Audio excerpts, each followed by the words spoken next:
The bell above the door of the bookshop made a sound like a tired sigh. It was that hour on a Tuesday when the rain has stopped, but the air still holds the weight of it, and the streets outside the window were dark mirrors reflecting the amber glow of old street lamps. Inside, the air was a specific kind of thick, warm still, carrying the scent of paper slowly returning to dust, of leather bindings, of forgotten glue. You know this smell. It's the smell of stories that have stopped being told. I wasn't looking for anything in particular. That's always how it starts, isn't it? Just fingers trailing across spines, reading titles worn smooth by time.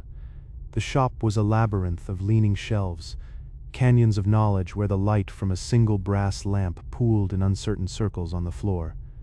My own shadow stretched long and thin behind me, a silent companion in the quiet. Then my fingers stopped. There was a book, shoved between a heavy volume on Victorian botany and a ledger from a defunct shipping company. Its spine was bare leather, cracked with age, the color of old bone, no title, no author's name stamped in gold, just that smooth, blank expanse, that feeling when you find something strange in a second-hand store and can't leave it behind. It's not curiosity, not really. It's a quiet pull, a sense that the object has been waiting, and that to walk away would be a kind of rudeness. I pulled it free. It was heavier than it should have been, the leather cool against my palm. When I opened the cover, the spine protested with a soft, granular crackle. The front pages were blank, but tucked between them, like a pressed flower, was a single sheet of yellowed newsprint. A clipping. The paper was so brittle it felt like it might dissolve at the edges from the warmth of my breath. The clipping was from a theater column. The print was faded, the dates smudged, but the headline was clear: "The King in Yellow, a Sensation or a Sickness." The article was a fragment, a review of a play that had enjoyed, it said, a brief and controversial run. The critic's tone began with wry amusement, describing the first act as a work of unparalleled decadent beauty. But the paragraph about the second act, the language changed. The sentences grew shorter, more disjointed. No member of the company would speak of it, it read. The lead actress has retired from the stage entirely. To read it is to invite a shadow into the mind that the daylight cannot disperse. Then the clipping ended, torn roughly away. I stood there in the silent aisle, the hum of the shop's single overhead light suddenly audible. I closed the book, the leather cover whispering shut. I bought it. The transaction was quick, wordless. The shopkeeper barely glanced up from his ledger. He took the few coins and nodded, his eyes already drifting back to his page. Stepping outside was like entering a different kind of silence. The damp night air wrapped around me, sharp and clean after the shop's closeness. I slid the book into my bag and felt its weight settle against my side, a dense, specific gravity. The walk home was through empty streets, my footsteps the only sound echoing off the wet pavement. The windows of the apartments I passed were squares of soft, domestic light, but they felt distant, like scenes from a different story. All I was aware of was the weight in my bag. Not just the physical heft of paper and leather, but the weight of the question now occupying a quiet corner of my thoughts. What was so beautiful in the first act that people couldn't resist, and what in the second did they find that made them stop being able to look at the world in the same way again? The book bumped gently against my hip with every step, a quiet, persistent rhythm all the way home. The house had that specific quiet it gets after everyone else has gone to bed. Just you, and the dark, and the faint electronic glow of a screen. I sat at my desk, the blank leathered book a silent paperweight to my left, and opened the laptop. The blue light felt clinical, a stark contrast to the shop's amber haze. I typed the name into the search bar, The King in Yellow. The results were a constellation of fragments, not a coherent history. A whisper network, forum threads from decades ago, now archived, where users debated whether the play was real or an elaborate hoax. Scattered references in academic papers about fin de siècle decadent theater, always footnoted, always with a caveat, source material presumed lost. I found lists of alleged quotes, unattributed and haunting in their simplicity. Along the shore the cloud waves break, and the twin suns sink behind the lake. They spoke of a place called Carcosa, of a pallid mask, of a king in tattered yellow robes. The language was lush, poetic, and utterly desolate. But there were no scans of the script, no digital copies of the book, no photographs of a playbill. It was a ghost in the machinery of the modern world, a shape defined entirely by the empty space around it. Every solid lead dissolved into hearsay. A bookseller in Paris in the 1920s claimed to have burned the last copy. A collector in Providence was said to keep one under glass, but never to speak of it. The most persistent story was the simplest, that the play exists in a handful of physical volumes, scattered, and that to read the first act is to be enchanted, and to read the second is to be altered. I leaned back, the chair creaking in the silence. My room felt suddenly very small, the walls too close, holding in the weight of all those digital whispers. This wasn't like researching a historical event. This was tracing the outline of a shadow. Every attempt to find the thing itself just led me in a circle, back to the same warnings, the same eerie, beautiful fragments. What kind of story doesn't just frighten you, but unmakes you? What beauty is so perfect, it becomes a doorway to something else? I closed the laptop. The blue light vanished, plunging the room into a darkness that felt absolute and somehow more crowded. My eyes adjusted slowly.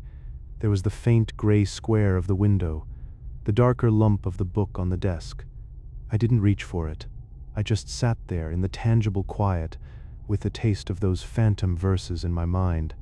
Cloud waves break, twin suns sink, and felt the profound, unsettling truth of the search. Sometimes you don't find the monster. You just find the hole where it's supposed to be, but the hole has a shape, and sometimes you can trace it by the people who fell in. One of them was a painter. Paris, 1890s. His studio was at the top of a building that leaned slightly, as if tired. The air there was a permanent cocktail of turpentine, linseed oil, and the damp stone smell of the city after rain. Canvases stood stacked against the walls, faces half-formed landscapes abandoned when the light changed. He was, by all accounts, a talented man, and a lonely one. He acquired the manuscript from a friend who had fled the city in a state of quiet, profound distress. The friend left only 2 instructions. It is the most beautiful thing you will ever read, and do not go past the first act. The painter lit a single candle. The rain streaked the skylight, turning the world outside into a blur of shimmering gaslight and shadow. He opened the cover. The first act was not what he expected. It wasn't horror. It was a lament of such exquisite beauty, it felt like a physical warmth in his chest. It spoke of Carcosa under strange stars, of lost Hyades, of a calm, dark lake. The language was a slow, hypnotic music. Along the shore the cloud waves break, the twin suns sink behind the lake. The shadows lengthen in Carcosa. He read of the pallid mask and the king in his tattered yellow robes, not as figures of terror but as tragic, eternal presences in a dying, gorgeous world. It was the beauty of a magnificent sunset viewed from the deck of a ship you know is sinking. You know that feeling when a story grabs you so completely you forget where you are. He forgot the rain. He forgot the cold creeping in from the window. He forgot the half-finished portrait on the easel, whose eyes now seemed dull and lifeless compared to the verses in his hands. The candle flame guttered, throwing colossal swaying shapes onto the rafters, and he didn't notice. He was in Carcosa. He was walking its shores. Then he reached the end of the first act. The page ended. The next page began. He stared at the opening line of Act 2. The handwriting was the same. The words were simple, but something had shifted. The temperature in the room seemed to drop. The warmth the play had kindled in him didn't fade. It curdled, becoming a desperate, hungry need to understand, to follow that beauty into whatever came next. The warning was a distant echo. The compulsion was a hammering in his blood. He closed the manuscript. His hands were steady, but his breath was not. The painted eyes around the studio no longer seemed dull. They seemed to be watching him, waiting. The beautiful, haunting words now coiled in his mind, not as poetry, but as a key, and the lock it fit was in his own head. He placed the manuscript on a cluttered side table. He did not open it again, not that night. He blew out the candle and sat in the sudden, profound dark. The afterimage of the flames seared onto his vision. The urge to lift the cover again, to step across that threshold from the beautiful into the unknown, was a tangible weight in the silent room. It was no longer about reading. It was about answering a call that had been placed, he now realized, directly into the soul of anyone who read those lines. The first act was the invitation. The silence after it was the question. And he was desperately, terribly afraid he already knew his answer. A week passed. The studio was the same, and it was not. The chill that runs down your spine when you realize something has changed in a familiar room, that precise, intimate dread, had taken up residence in the stones. The painter's hands, trained for years to translate vision into precise, delicate strokes, now trembled as if the bones themselves were cold. The unfinished portrait watched, its gaze no longer passive but expectant. The manuscript lay where he had left it. It seemed to gather the weak afternoon light, a pale, sickly glow pooling on its cover. He did not decide to read it. The decision had been made for him in the silent hours between 3 and 4 in the morning, when the compulsion became a louder voice than his own fear. He sat. He opened it. He turned past the devastating beauty of the first act directly to the second. The words were there, and then they were not. It began subtly. A phrase on the page would seem to shift its meaning as he read it, the sentence restructuring itself in the periphery of his vision. The shadows have their own kings became. The kings are made of shadow. He blinked, and the ink would settle back, but the new, darker configuration remained, burned into his mind's eye. It was not a play anymore. It was a mechanism, and Act 2 was its turning gear, engaging directly with the architecture of thought. It spoke of Carcosa not as a lost city, but as a living truth. It described the Lake of Holly not with poetic sorrow, but with the clinical detail of a coroner's report. The tattered yellow was not a robe, but a spreading stain, and the king was not a figure within the play. He was the condition of the world the play revealed. The painter's breath fogged in the air. He could see his own pulse in the trembling of the page. The words began to move faster, rearranging themselves before he could finish a line, each permutation revealing a more fundamental, more terrible layer of meaning. The beautiful lament was a lie, a lure. This was the reality beneath, a cosmos of exquisite, indifferent madness, and he was now awake inside it. With a sound that was part sob, part shout, he lurched to the fireplace. He thrust the manuscript into the ash-cold grate and struck a match. The paper caught, curling, blackening. The flames consumed the symbols, the verses, the physical thing. But it was a hollow gesture. As the pages darkened to fragile lace, he understood the true horror. The play was not in the paper. It was in him. The words had unpacked themselves in his memory, in his perception. He looked at his own painting on the easel and saw, not his intended sunset, but the twin suns sinking behind the Lake of Halley. He heard the rustle of the dying fire, and it was the sound of tattered cloth dragging across stone. He had burned the key, but the door inside his mind was now irrevocably open, and a cold wind from a place called Carcosa was blowing through. The painter was never seen again. The landlord found the studio door unlocked, the room empty save for the unfinished portrait and the faint, sweet odor of burnt paper. The case, like so many in a city that swallows people whole, was filed away. It landed, years later, in a different kind of room. New York, 1928.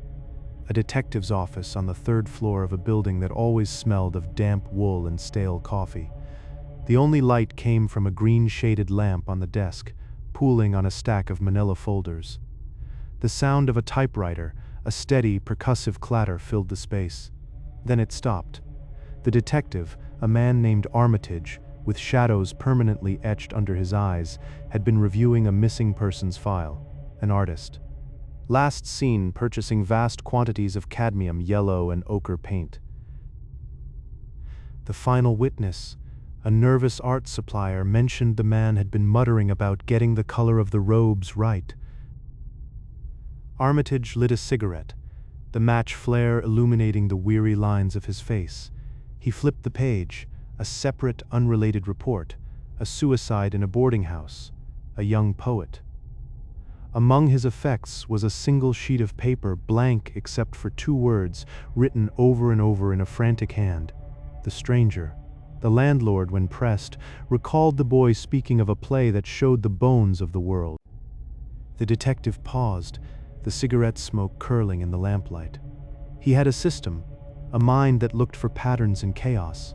This was a coincidence. Cities are built on them. He reached for a third folder, an old cold case he was recataloguing. A socialite found wandering the docks in 1921, utterly incoherent, wearing a tattered evening gown she insisted was the yellow of Carcosa. Her family had her committed. The attending physician's note was brief. Patient references the king and the pallid mask repeatedly. Source appears to be a theatrical work. 3 files. An artist, a poet, an heiress, no connection of class, profession, or geography. Yet here, in the dry, bureaucratic language of reports, was the same strange filament, a play. You know that eerie coincidence when you see the same strange detail in completely different places, a peculiar symbol graffitied on 2 distant buildings, a specific, uncommon phrase spoken by 2 strangers in a day. Your mind, built to connect, whispers that it's nothing. But a deeper, older part of you goes very still. Armitage stubbed out his cigarette. He opened the bottom drawer of his desk, pulling out a personal notebook. He began to write, not in the blocky script of his official reports, but in a quick, tight hand. Possible cultural contagion, he wrote. Then beneath it, the king in yellow, cited in 3 unrelated incidents, not a person, a play. He leaned back, the chair creaking. The office was silent now. The only sound the distant hum of the city through the closed window. He looked at the 3 folders fanned out under the lamp. They were no longer separate cases. They were points on a map he could not yet see, all pointing toward the same dark coordinate. He had come looking for missing persons. He had found the outline of something else entirely, a pattern bleeding through the rational world like a stain through cheap cloth. He closed the notebook. The pattern was a hypothesis, nothing more, yet it followed him home that night, through the rain-slicked streets, up the stairs to his quiet apartment. It sat with him as he stared at the empty grate in the fireplace. A play. Not a virus, not a poison, but a story. How does a story break a mind? He returned to the office the next day, and the day after that. He began to look, quietly, in places detectives are not supposed to look. Not in criminal records, but in library archives. Not in witness statements, but in the personal correspondence of the committed and the deceased. He found a letter from a composer in Vienna, 1902, who destroyed his symphony after a single rehearsal, claiming the music had begun to play itself, and showed him the towers. He found a diary entry from a botanist in London, 1911, who became obsessed with a specific, unnamed hybrid orchid whose color filled him with an unshakable melancholy. He found them all, these scattered, brittle pages, artists, scholars, visionaries, each encountering in some form the central ruin. The play, the king, the city on the lake under dark stars. Armitage never found a copy of the text itself. He found only the echoes of its reading, the psychic shrapnel embedded in the lives it touched. That was the true horror, he realized. Not the content, but the consequence. It was a door. Some opened it only a crack, glimpsed the light beyond, and spent the rest of their lives trying to forget its beauty. Others opened it wider, saw what lay behind the light, and were unmade. The play was not the monster. It was the key to the room where the monster waited. His own notebook grew thick with citations. A map of damnation. He never wrote a report. What would it say? Pattern of exposure to a fictional narrative results in catastrophic psychological event. They would pension him off. So he kept his map to himself, a secret atlas of a country that could not be found on any globe, a country of the mind with its capital in Carcosa. He retired in 1933. The notebook went with him, into a small house upstate. The last entry is not in his meticulous hand. It is a single line, written in a shaky, unfamiliar script, as if added by another person on a later, colder night. The curtain is never drawn. The detective's story ends there. But the pattern does not. It is here, in this room with you and me. Because a pattern once seen cannot be unseen. You will notice yellow a little more often. You will hear a certain rhythm in the rain. You will read a line in a book that feels familiar, in a way that makes your skin go cold. The King in Yellow is not a story you find. It is a story that finds you. It is the pattern that emerges when you look at the chaos of the world from just the right angle, in just the right light, and realize the chaos is not chaotic at all. It is a play, and we are not the audience. We are the cast. Sleep well. The curtain is still rising, and all the world's a stage.